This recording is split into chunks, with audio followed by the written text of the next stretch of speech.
You've decided to homeschool your children. Now, what do you do with them all day long? You have to do some thinking about the kind of schedule and routine that you want to set. And I highly encourage for elementary children that you involve them, that this is a collaborative process where you decide the best schedule. One thing to keep in mind is that in a school day where children are gone, or 6 or 7 hours, the amount of actual direct instruction time is not 6 or 7 hours. There's a number of other things that are going on during the school day. Social interactions, independent work time, all of it. Whether it's a Montessori classroom or a traditional classroom, it's not straight up 6, 7 hours of instruction. So keep that in mind at home, that at home you have children that are not getting the same sort of incidental social interactions that happen throughout a school day that are important and help them learn some things, but also take away from their other time. You're not getting that group work time in the same way. So you don't need to plan for a super productive 6 or 7 hour day at home. So think carefully. It might be that a child gets 1 to 2 formal lessons a day, whether from you or a video that you choose to have them watch. And then the children will need to structure their independent work activity around that.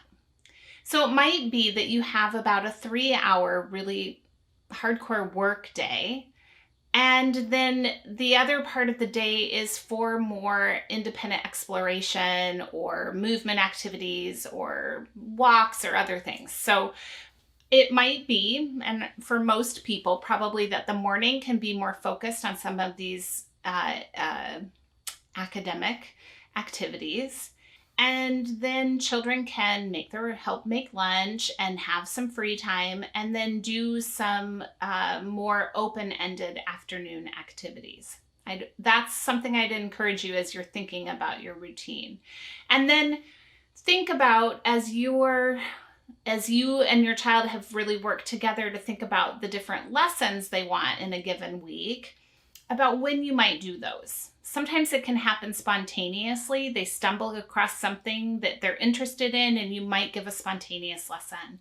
But if you've been planning to do a lesson on the 3 types of rocks, igneous, metamorphic, and sedimentary, then have a discussion. Say, hey, I thought we'd do that today. What's a good time? Do you want to do it first thing? Do you want to do it right before lunch? You can collaborate so that the children are structuring their day around those presentations, and you're structuring your own day.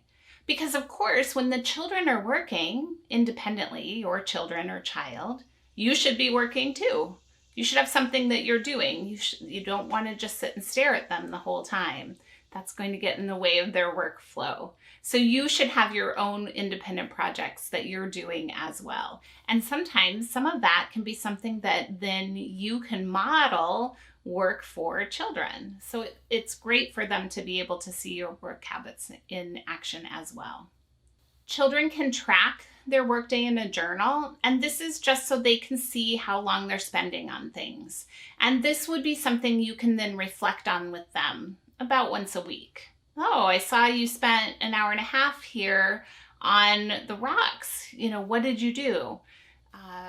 And it might be the child said, oh, I actually got distracted and was doodling. Or maybe they spent an hour and a half researching and found a ton of information. This isn't to judge them or make them feel like you're judging them, but instead for you to help your child recognize how they work and when they work efficiently and when they don't. Because we want them to know themselves as learners and as workers, and help them develop habits that are going to serve them in their work in the future. So it's really a tool for helping them become really reflective on how they use their time and how effective they find that. As you're first starting, you may have to limit the choices for children to start setting some expectations. That might be hard, especially for younger children, to think of what they want to do at a given moment.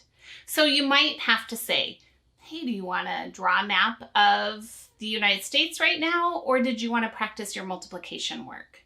You might need to help limit, but I encourage you never to directly tell them what to do unless you absolutely have to, because you want to nurture their ability to make the choice. And the more that we tell them, the more they become dependent on us and they can't choose things independently. So just limit choices if they're having trouble, but don't directly assign things as much as possible. Now, as you set a regular routine, be really consistent in that, but then also be flexible. So if you've been studying the work of water and a rainstorm comes through, don't miss that opportunity to go see water in action. You know, put on the raincoat, get the umbrellas and the boots, and head on out to see what water does when it's pouring down rain. You know, so be flexible, be responsive to the different opportunities. And remember that in the classroom, there are some days that we look around and say, everyone just needs a break. Let's go outside and play. You can do the same thing at home. There are some days when you are just going to toss the routine out the window because you can tell everyone needs it. So use your judgment for those things too. We do it in the classroom. I've done that on numerous occasions. It's the first sunny day in 3 months. Forget the classroom. We're going to go outside and play games and find plants and do some other fun stuff together.